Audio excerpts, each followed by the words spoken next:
시편에는 표제가 있습니다. 여러 기자들이 자신의 신앙 고백을 하고 있는데, 특별히 시편 51편부터 우리가 어제까지 읽었던 시편 65편의 표제는 다 다윗입니다.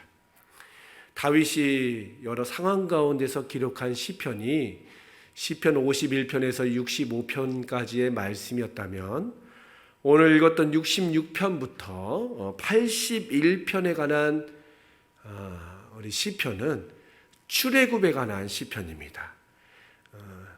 직접적인 연관이 있는 시편도 있고, 또 출애굽 사건을 빗대어서 하는 그런 간접적인 내용을 기록한 시편도 있지만, 그러니까 66편 오늘의 말씀부터 81편까지를 읽을 때는 머릿속에 출애굽 사건을 여러분들이 그리면서 읽으면 조금 더 이 말씀이 내 마음 가운데 다가올 수 있습니다. 여러분, 출애굽 사건, 성경에서 여러 사건이 있지만 가장 드라마틱하고 우리에게 주는 교훈이 많은 사건이 바로 출애굽 사건 아닙니까?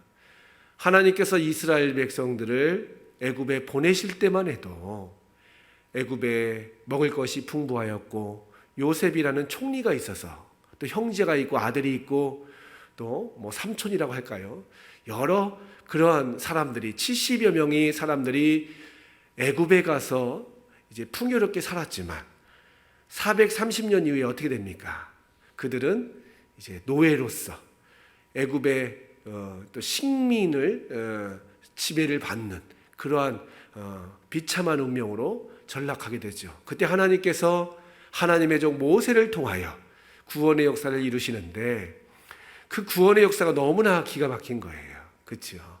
아이들을 잡아 죽이는 상황 가운데서 요게벳이 그 아이가 너무 예쁨을 발견하고 3달 동안 숨겼는데 아이의 울음소리마저 숨길 수 없어서 나일강에 띄우는 상황, 그리고 또 그 나일강에서 목욕하는 바로의 공주가 그 아이를 취하여서 또 생명을 부재케 하고, 또 40년의 시간을 통하여 하나님께서 그를 이스라엘의 위대한 지도자로 세웠던 사건들을 여러분 다 아실 것입니다.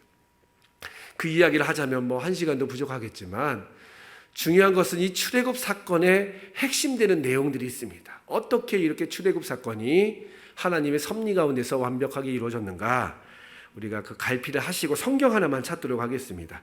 여러분, 출애굽기 3장 7절에서 8절 말씀을 하나만 찾아보도록 하겠습니다. 출애굽기 3장 7절에서 8절 말씀을 보면, 이 출애굽 사건, 이 드라마틱한 사건을 한마디로 요약한 말씀이 우리 출애굽기 3장 7절에서 8절에 기록되어 있어요. 한번 읽어볼까요? 시작. 여호와께서 이르시되 내가 애굽에 있는 내 백성의 고통을 분명히 보고 그들이 그들의 감독자로 말미암아 부르짖음을 듣고 그 근심을 알고 내가 내려가서 그들을 애굽인의 손에서 건져내고 그들을 그 땅에서 인도하여 아름답고 광대한 땅, 젖과 꿀이 흐르는 땅, 곧 가나안 족속, 헷 족속, 아모리 족속, 브리스 족속, 히위 족속, 여부스 족속의 지방에 데려가려 하노라. 아멘. 여기 보면 7 동사가 나와요. 7 동사인데, 첫 번째로는 하나님께서 백성의 고통을 분명히 보았다. 하나님께서 보신 거예요. 애굽 사람들의 고통을 보셨으므로 이제 구원의 사건이 시작되는데, 두 번째 동사는 뭐라고 나오죠? 부르짖음을 들으셨다. 그러니까 하나님께서 보셨다. 그리고 백성들의 부르짖음을 들으셨다. 세 번째 동사는 근심을 알았다. 근심을 알았다. 보고 듣고 그 근심, 그 마음의 상태, 그 환경을 주님께서 알고 계셨다. 그래서 네 번째 동사는 내가 내려갔다. 하나님께서 내려오셨다는 거예요. 하늘에서 내려오셨다. 이거는 상징적인 표현이긴 하지만 주님께서 이제 구원의 역사를 이 땅 가운데 내려 보내셨다. 하나님의 기적적인 사건을 이제 시행하신다. 그런 뜻 아니겠습니까? 그래서 다섯 번째 동사는 애굽인의 손에서 건져내셨다. 이 건져내신 것이 끝이 아니라 또 여섯 번째 동사를 보니까 그 땅에서 인도하였다. 애굽에서 인도하였고, 마지막에 보면 마지막에 있죠. 데려가려 하노라. 어디로? 아름답고 생명이 가득한 젖과 꿀이 흐르는 땅으로 데려가려 하노라. 이것이 바로 출애굽기의 핵심적인 그런 말씀들입니다. 다시 이제 본문으로 와서, 그렇다면 하나님께서 어떻게 이스라엘 백성들을 구원하셨는가? 여러분 보십시오. 그냥 한 번에 하나님께서 바로에게 내 백성 풀어줘라. 안 풀어주면 너희 집안들, 또 너희 민족들, 너희 나라가 다 멸망하리라. 그래서 하나님께서 한 번에 해결하신 것이 아니라, 첫 번째 나일강을 피로 만들고 개구리를 보내고 이를 보내고 파리를 보내고 여러 가지 재앙, 10가지 재앙을 통하여 하나님께서 그 애국과 바로와 그들의 신을 벌하셨다라고 기록되어 있습니다. 하나님께서 이러한 사건들을 통하여 하나님이 하나님 되심을 나타내신 것입니다. 이 10가지 재앙은 사실 잘 보면 애굽의 신들이거든요. 애굽은 나일강을 섬기고 이 파리, 개구리 이런 동물들을 섬기고 있는데, 하나님께서 그 모든 신들을 벌을 하시고 다 그 신들의 그 능력을 무효화시키고 무력화시키시고 하나님은 이스라엘 백성을 건지시는데, 그때 초자연적인 능력을 사용하십니다. 홍해가 갈라져요. 홍해를 명하여 갈라지라 하니까 홍해가 갈라지는 거예요. 구원을 일으키시는데 하나님이 천군 천사를 통하여 이스라엘 민족의 어떠한 그 용맹함을 통하여 구원시키신 것이 아니라, 하늘을 통하여 구름, 바다, 강, 바람, 여러 가지 하나님의 지으신 창조물들을 통하여 하나님께서 구원을 이루어 주셨다는 것입니다. 그러니까 하나님께서는 우리 사람들만 바라보시는 것이 아니라, 하나님은 온 땅의 주인, 온 만물의 주권자 되심을 열방 가운데 나타내신 사건이 바로 이 홍해 사건이에요. 출애굽 사건입니다. 그리고 광야에 들어가서도 어떻겠습니까? 들어가서도 하나님께서 불기둥 구름기둥으로 이스라엘의 추위와 더위를 막아주셨습니다. 그러니까 불을 명하여 기둥이 만들어지고 구름을 통하여 그늘을 만드신 분이 바로 하나님이시다라고 말씀하고 있습니다. 그래서 오늘 시편에 66편에 보면 온 땅이여 하나님께 즐거운 소리를 낼지어다. 그리고 4절 말씀에도 보면 온 땅이 주께 경배하고 주를 노래하며 주의 이름을 노래하리이다 할지어다. 하나님께서는 우리만 찬양을 받으시는 것이 아니라, 우리만 하나님께서 통치하시고 다스리시는 것이 아니라 온 땅으로 하여금 하나님을 찬양할 수 있도록 하나님을 예배하는 거룩함으로 친히 이끌고 계시다는 것입니다. 그러니까 여러분, 하늘의 구름이 아름다운 것을 바라보면서 구름이 아니고 오늘은 구름이 예쁘네, 그것이 아니라 저 구름을 통하여 바다를 통하여 하나님은 지금도 찬양을 받고 계시고 하나님의 주권 안에서 모든 만물이 지금도 아름답게 솟게 되는 것, 이것을 우리가 믿음의 눈으로 바라봐야 됩니다.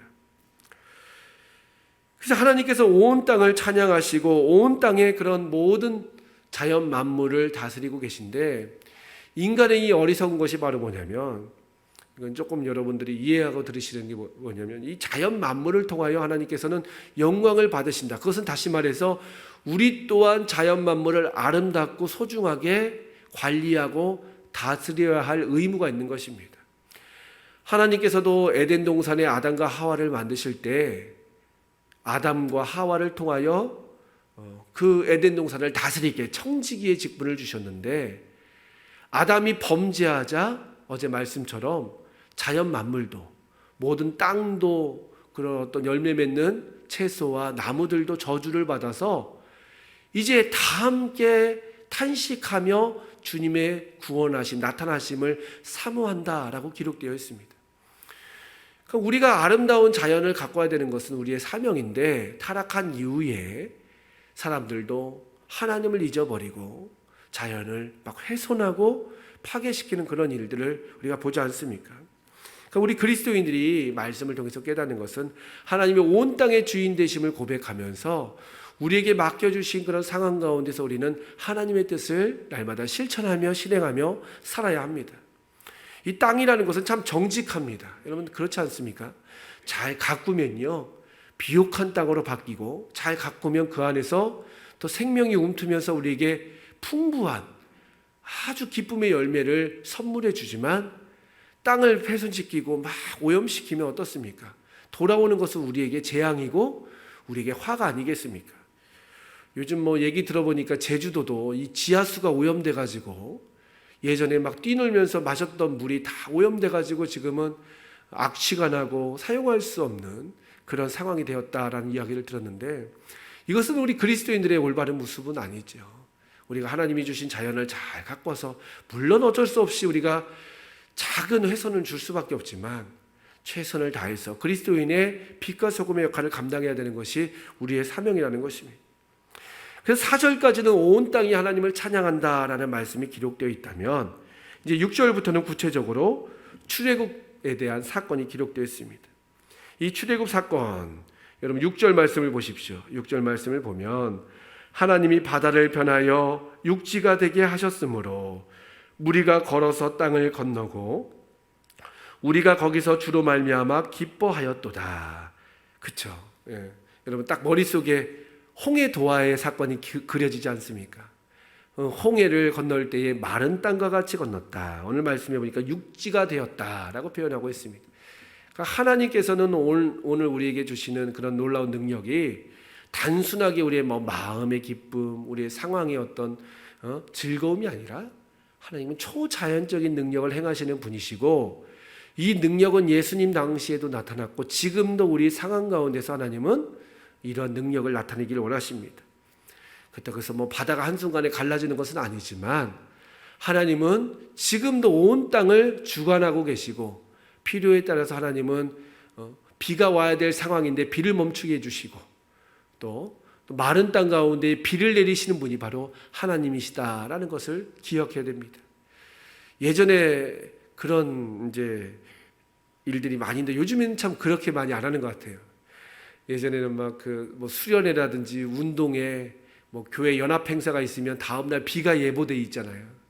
근데 행사를 취소할 수는 없고, 그러면 성도님들이 모여서 비가 오게 하지 말라, 비를 멈춰달라고 막 기도했던 적도 기억이 납니다.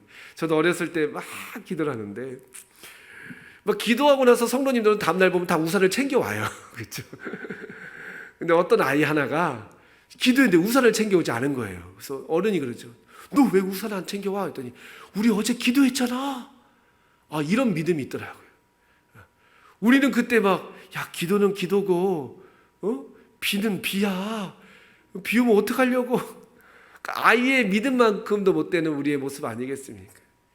그러한 우리들의 믿음이 참 아쉽다라는 생각이 드는데, 오늘 말씀을 보니까 하나님께서는 바다마저도 갈라져서 육지가 되게 하여 주셨다라고 기록되어 있습니다. 그리고 10절 말씀을 보니까 하나님께서 이 초자연 능력이 있음에도 불구하고 이스라엘 백성들을 시험하셨다라고 기록되어 있습니다. 이 시험이라는 것이 믿는 사람들에게 꼭 필요한데, 왜 하나님은 이 애굽에서의 그런 노예 생활처럼 우리에게 아픔과 시련의 시간을 주시는가? 그것은 딱 한 가지입니다. 바로 연단하기 위하여, 더 귀하게 사용하기 위하여, 더 아름답게 세워지기 위하여 하나님은 연단이라는 재련 과정을 통하여 믿는 사람들을 아름답게 세우십니다.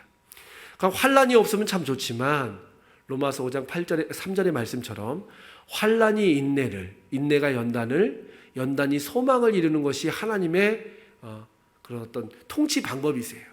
그러니까 이스라엘 백성들에게 늘 자유만 주시고 평안만 주신 것이 아니라 마음이 나태해지거나 하나님을 떠났을 때는 반드시 그 연단, 시험이라는 것을 통하여 이스라엘 백성들을 온전하게 세우시고, 그러나 거기서 끝나는 것이 아니라 12절 말씀에 보니까 그 모든 시험이 끝난 다음에 풍부한 곳에 다니게 하셨느니라. 결국 주님은 시험을 통하여 주시고자 하시는 것이 바로 무엇인가? 우리에게 생명이고 은혜고 하나님의 그런 놀라운 능력이라는 것입니다. 그래서 우리가 기억해야 될 것은 하나님을 신뢰하고 믿고 나가는 것.